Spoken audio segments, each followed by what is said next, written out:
This is part 2 of the characteristics of living things. We're going to start, in part 1, the main characteristic that we discussed was the fact that living things are organized, and we talked about all the levels of organization in living things. We talked about emergent properties, properties that we see as we put the smaller parts together.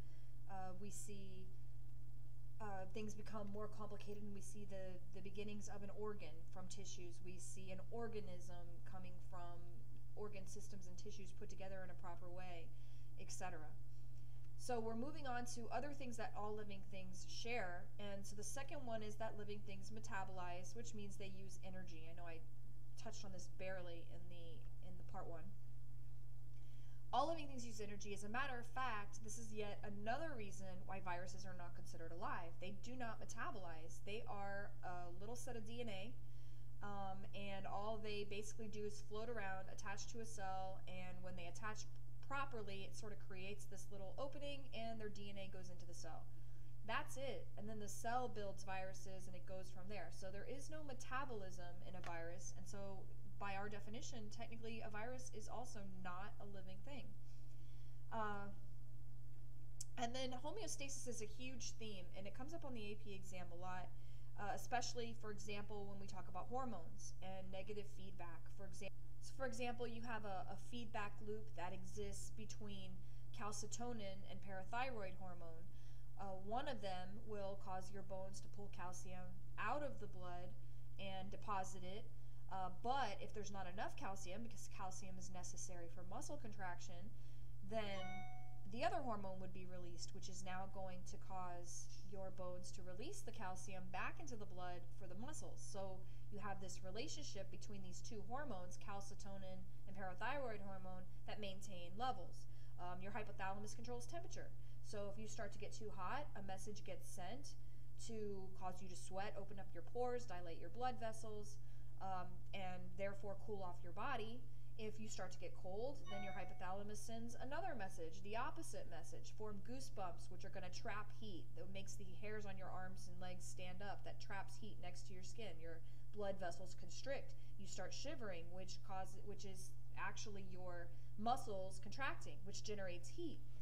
So we see negative feedback a lot because we have to maintain, living things maintain a balance, a state of homeostasis. Okay, the flow of energy goes along with all of this as well, and there's an important thing that you need to understand, and that is energy is not created or destroyed. You've heard of that, the first law of thermodynamics, but it does get transformed. So we're not creating energy. Plants don't create energy for animals. What's happening is the energy is changing forms. It's going from the sun, the producers, the plants, and other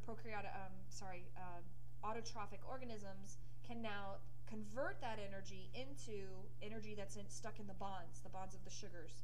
Then when we eat the sugars, the energy is now going to be converted into other forms. So energy is being transformed. It gets stored temporarily in bonds.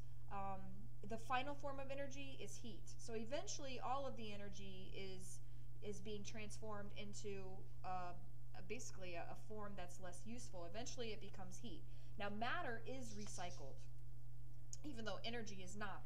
So you have your producers, which are taking that energy and they are trapping it in sugars, and then you have your consumers that pick up the energy by eating the producers. So you see the energy being passed along. Now, when a consumer dies, what's going to happen is our decomposers are going to recycle the matter that's there, and some of that matter still contains energy. So the energy is not necessarily being recycled. What's happening is that the energy that was still trapped is now being passed on again. And so it's a very important thing. The matter can be recycled, the nutrients can be recycled, but the energy is not recycled. It's just passed from one place to another, changing forms. A good example that we see of this is of matter recycling would simply be the photosynthesis cell respiration cycle. Photosynthesis requires carbon dioxide. It releases oxygen as a byproduct, whereas cell respiration requires oxygen and releases carbon dioxide as a byproduct. So we see a cycling right there of the oxygen and the carbon dioxide. So that would be an example of chemicals getting recycled. This is just a little diagram. Living things interact with other organisms and with their environments. In other words, we see competition even in plants. There's competition for space, there's competition for light. In the rainforest, little short plants are not going to do very well because the taller plants have huge leaves and they're taking the sunlight. But all living things interact with others. If you think about this little picture I put here, you have the tree. The tree provides home for some organisms. It changes the composition of the air by releasing oxygen into the air. It also is changing the soil composition. When it dies, it is now adding nutrients to the soil that can allow other things to grow. So there's a lot of interaction between all living things and what's around them. That's the whole population, community, ecosystem levels that we talk about. Another one is that living things reproduce. And basically, you can't see my little comic there. I'm going to move this down. The idea is that when we say living things reproduce, we're talking about DNA. All living things contain DNA, and the DNA gets incorporated into genes and chromosomes. In us, in eukaryotic organisms, we see those little X-shaped things. Those are the chromosomes. And in prokaryotic organisms, the DNA is usually found in a loop. But the bottom line is, it's still genetic information. If you think about it, you have a sperm and an egg, and all that's in there is DNA. And just that DNA then has the ability to send instructions to build an entire baby from a single cell that's just has no characteristics of a baby. And so, and what genes really do is they control the production of proteins. And we're made out of other things besides proteins, but proteins are really responsible for the major structures and functions of our body. Enzymes are proteins. Most hormones are proteins. Proteins in the cell membrane control what enters and leaves. So pigments are proteins. Hemoglobin that carries oxygen in your body is a protein. So protein production is the most important thing that's going to give us our characteristics. And so the DNA is the blueprints. All living things have DNA, and the DNA is the only thing that gets passed on to the next generation when living things reproduce. And then finally, living things evolve.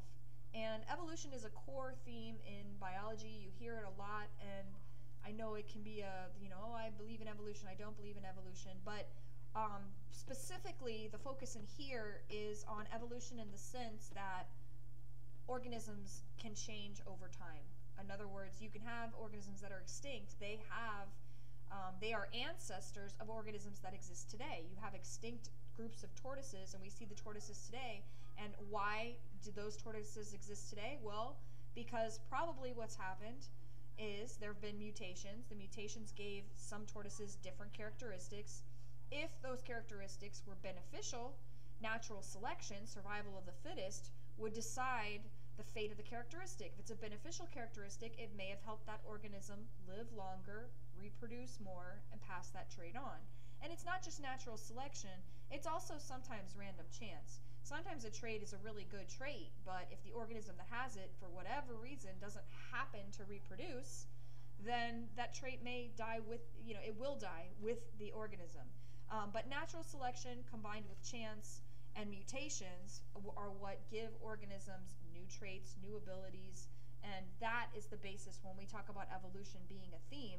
It's all related. The genetics is the heritable material that's being passed on, and we know that mutations happen. I think it's 1 in every million genes copied has mutations, something like that. So there's small numbers of mutations going on all the time. And we can see the relationship between organisms using DNA. We build cladograms and family trees. The whole system of classification that we have, although it's built from lots of things, one of the major things we use today to look at how closely related organisms are is we look at their DNA. Because if they have similar biochemistry, if their DNA has genes that make the same exact proteins, we can determine that they may be very closely related to each other. And here's just an example your book actually had, which I thought was a really good example of mutations and selection. Probably this is not natural selection. I would be willing to bet that some of these are all pigeons.